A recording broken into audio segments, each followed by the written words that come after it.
Illinois Stories is brought to you by the Corporation for Public Broadcasting and by the support of viewers like you. Thank you.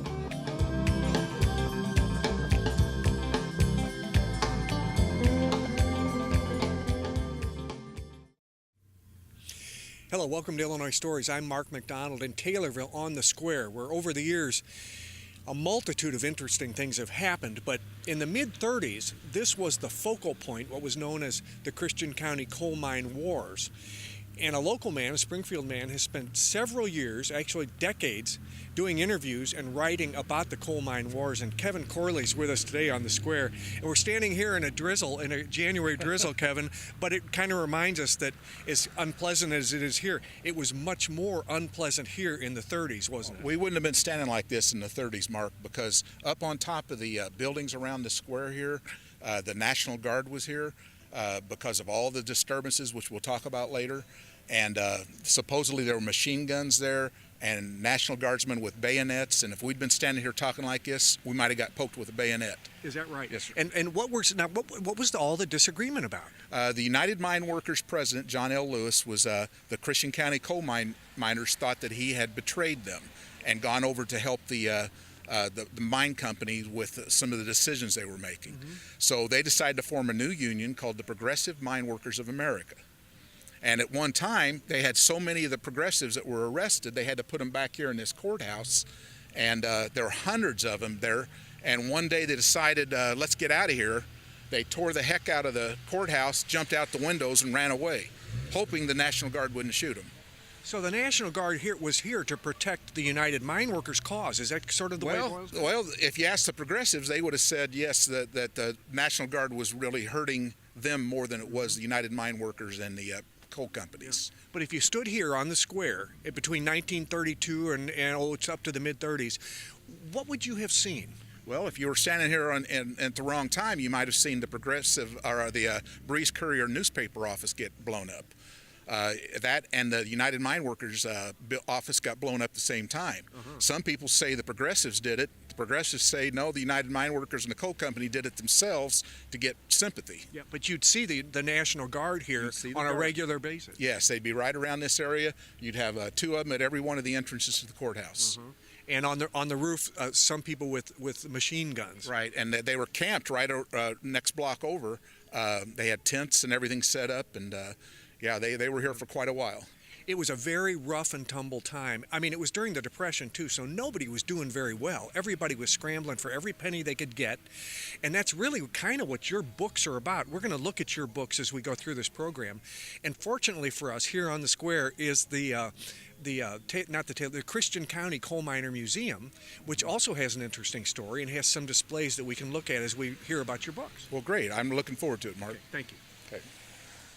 Okay, so let's pick up this ongoing story inside the Christian County Coal Miners Museum, Kevin, because in here is where a lot of the photographic evidence we have of the interviews that you started doing in the 80s with the people that were actually involved in these coal wars.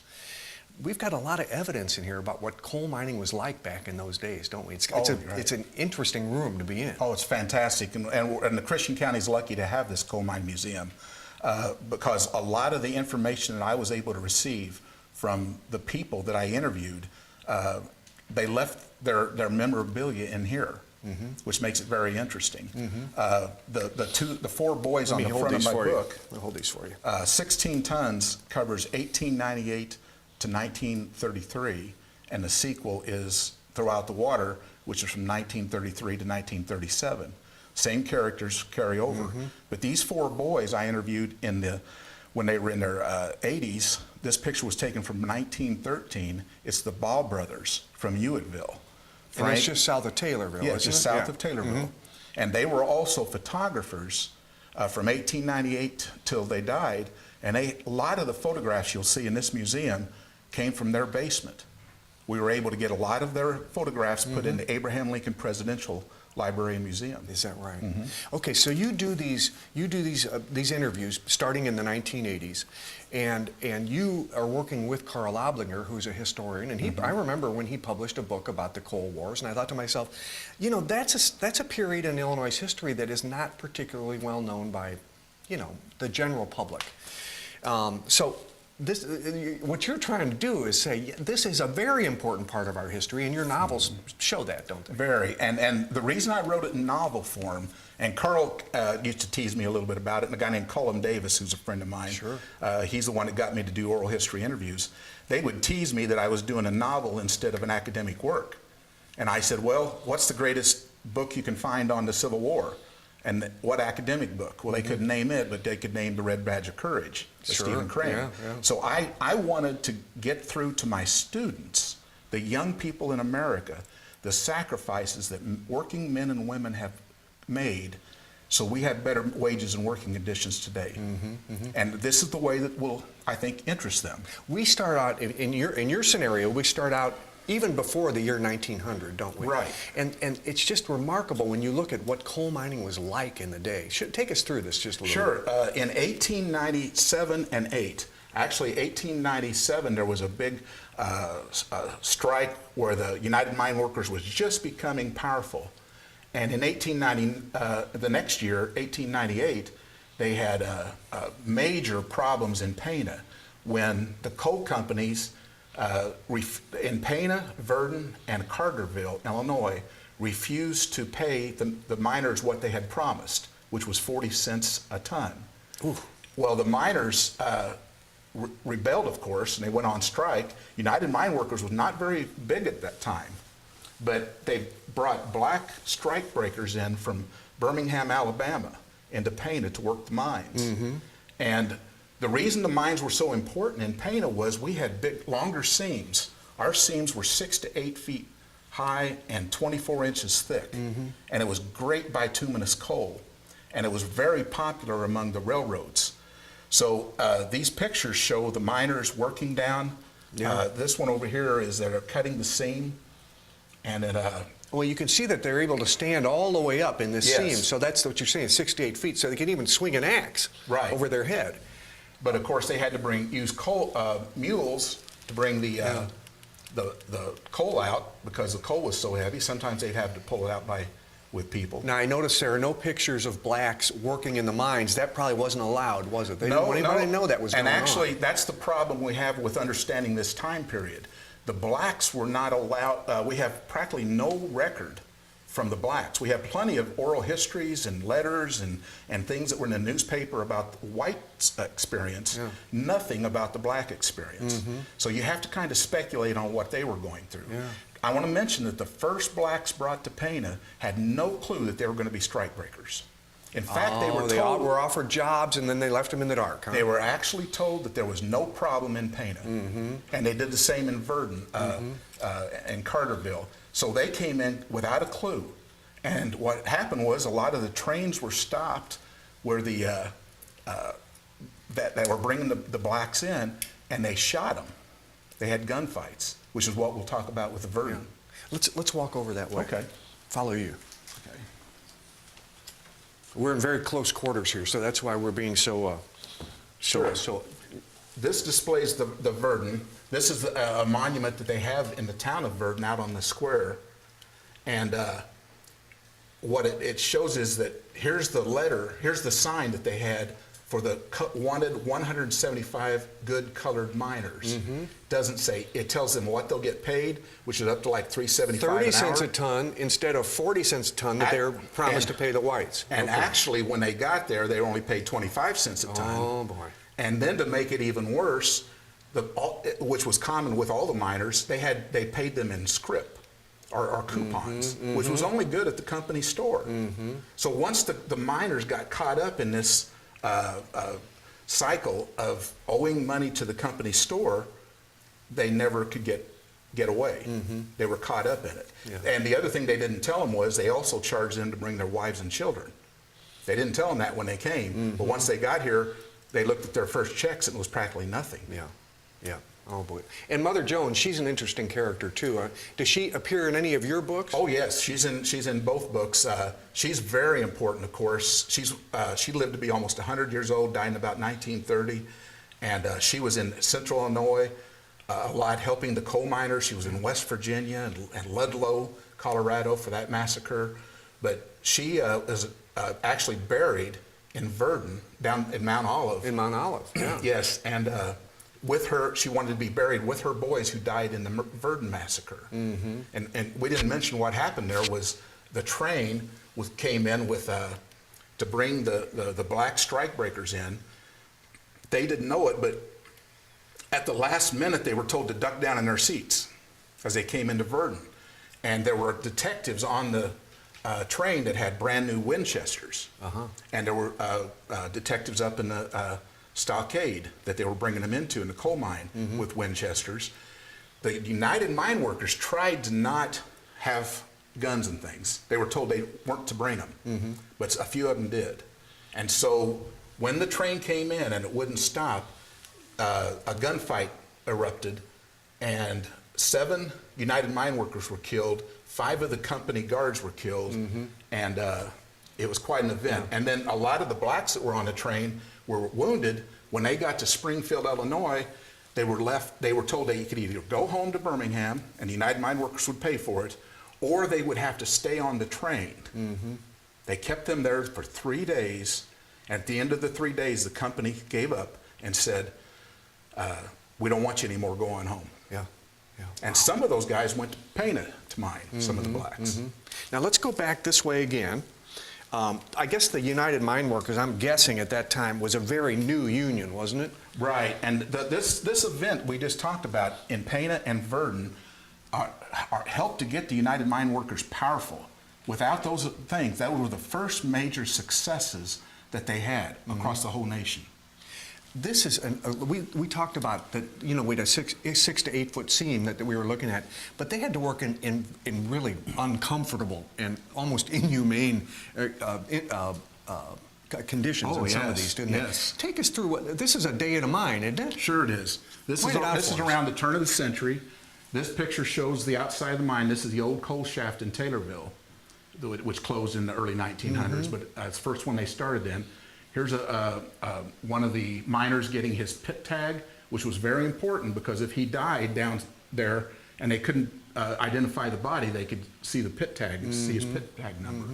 Here they are getting on the cage, going down into the darkness. When they got down there, one of the first things they needed to do was check the top. This is very important. It's called sounding the top. You can see this fellow putting his hand up on the top of the roof, and he pokes it. If he hears a hollow sound, he puts another prop in. Oh my goodness! I'd get out of there, but he just puts another prop in. Yeah. Here's a guy that's here he is. in charge He's of making. it. He's cutting the props. This was oak that they used down in our mines, putting them propping together. up the top. Yep. And then up here we've got the. You can see that our seams are fairly high. This one's, you can see the coal seam is about 6 foot high. We even had taller ones than that. Here they are pulling some of the loose things down from the top so it wouldn't fall on people.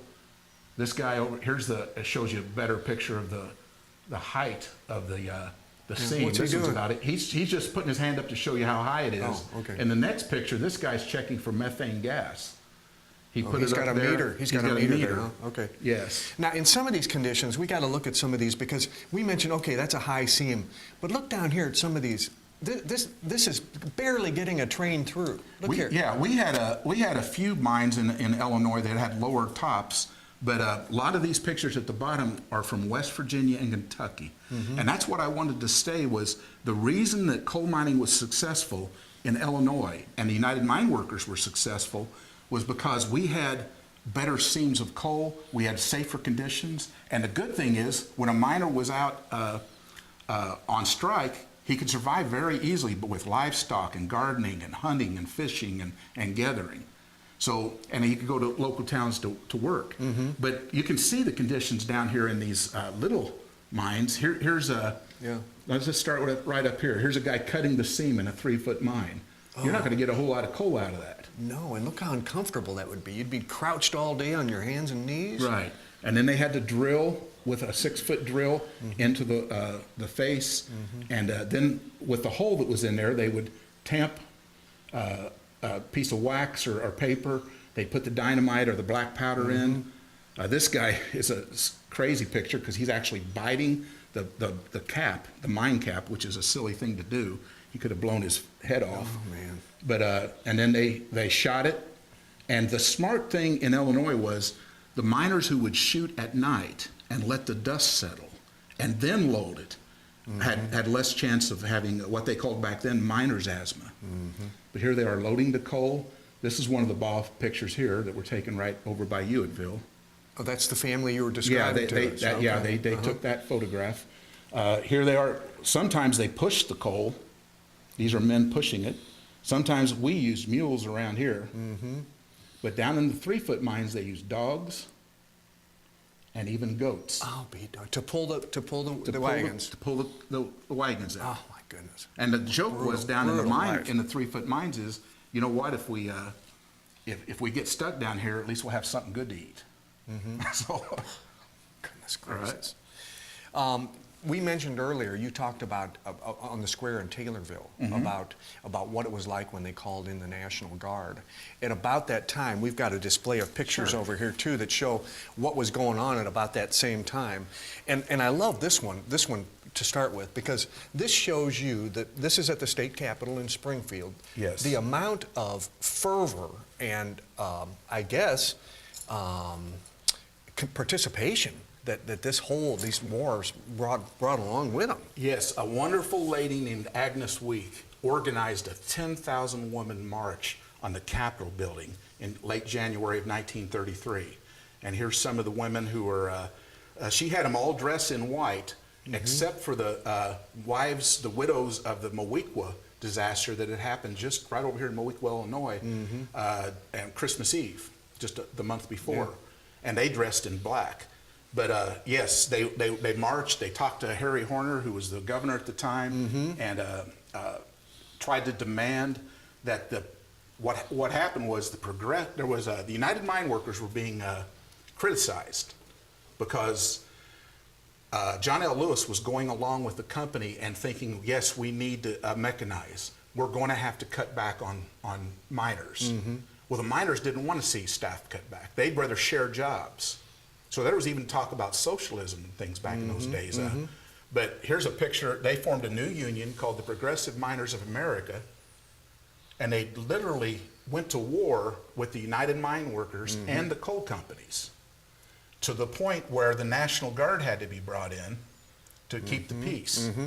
That was a brutal time, wasn't it? And actually, down here is a likeness of John L. Lewis on the cover of Time magazine. And he was from Springfield too, wasn't he? Yes, he lived in Springfield. His house is still there on Lawrence. Brutal time. And do any of your books reflect this time period? Oh yes, the whole thing.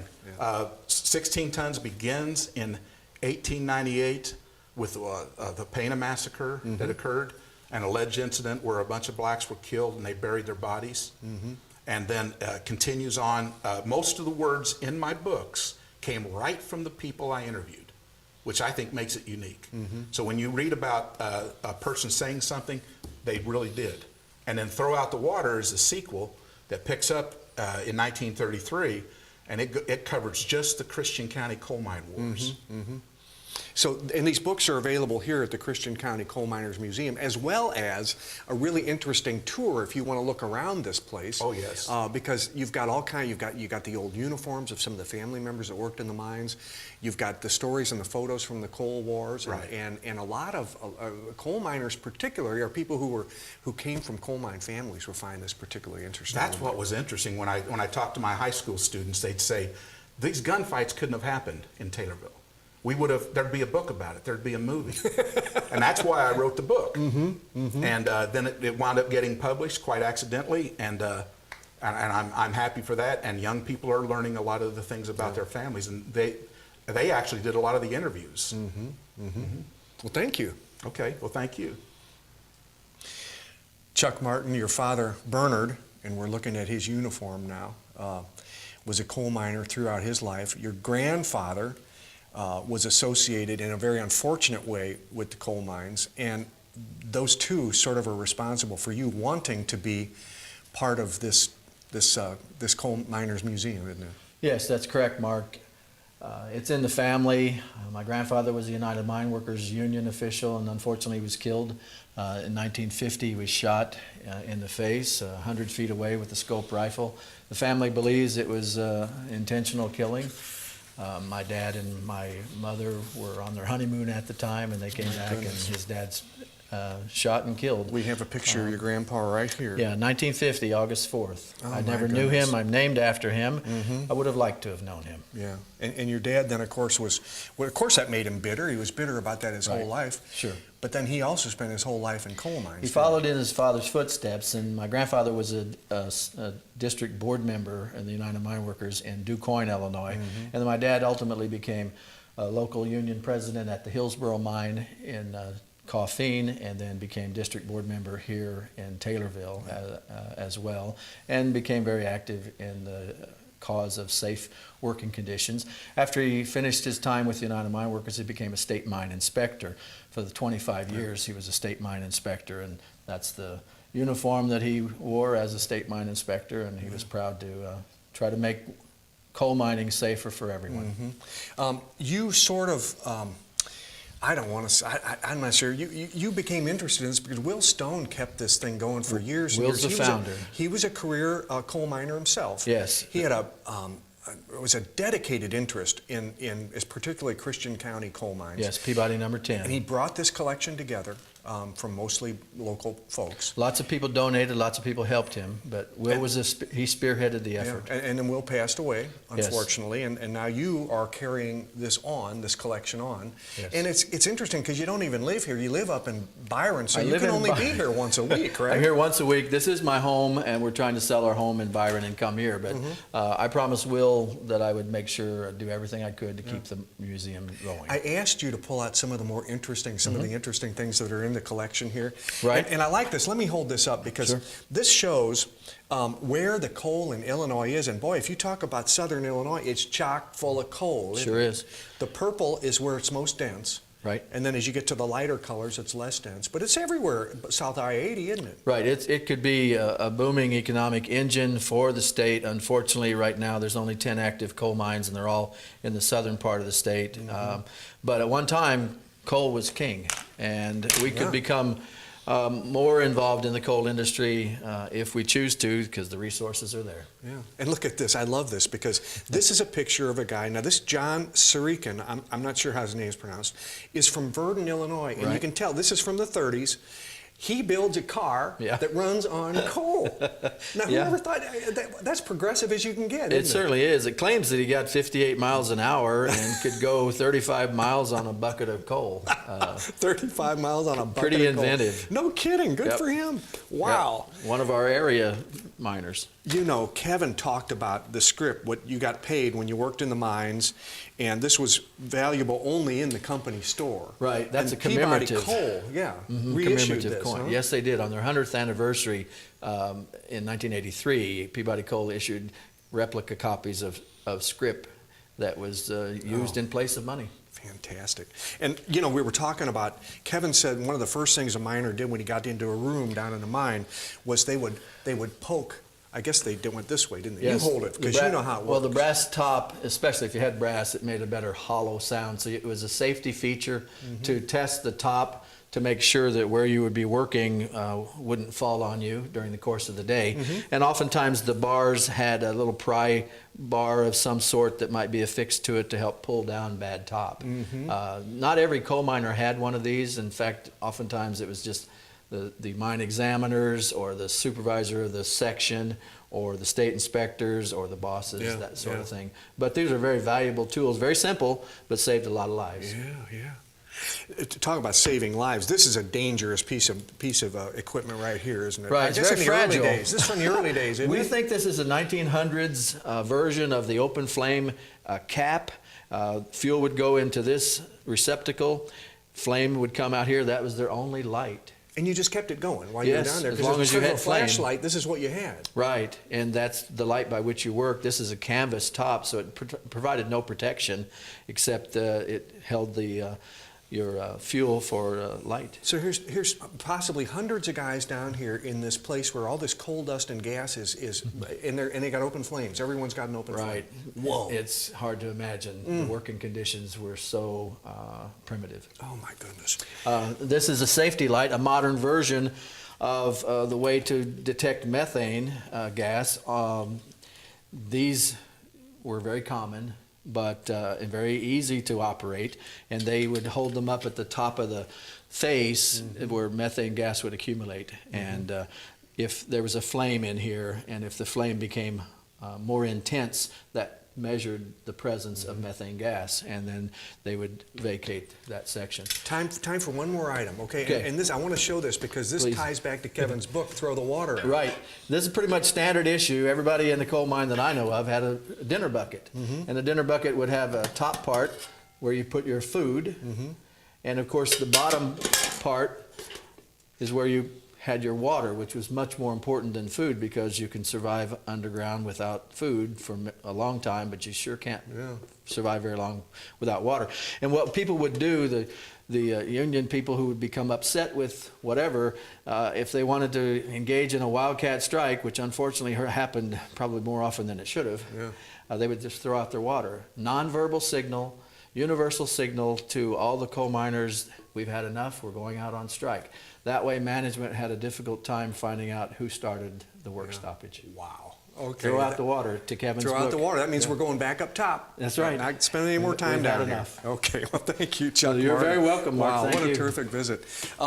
This coal mine museum in Christian County has gotten smaller since Will died, but Chuck is keeping it going. And since he lives out of town, he can be here one day a week. So it is open to the public on Thursday mornings. But if you call him, there's a chance that it could be open by arrangement. It's just a very fluid situation, but as you can see, there's a lot to see here. With another Illinois story in Taylorville, I'm Mark McDonald. Thanks for watching.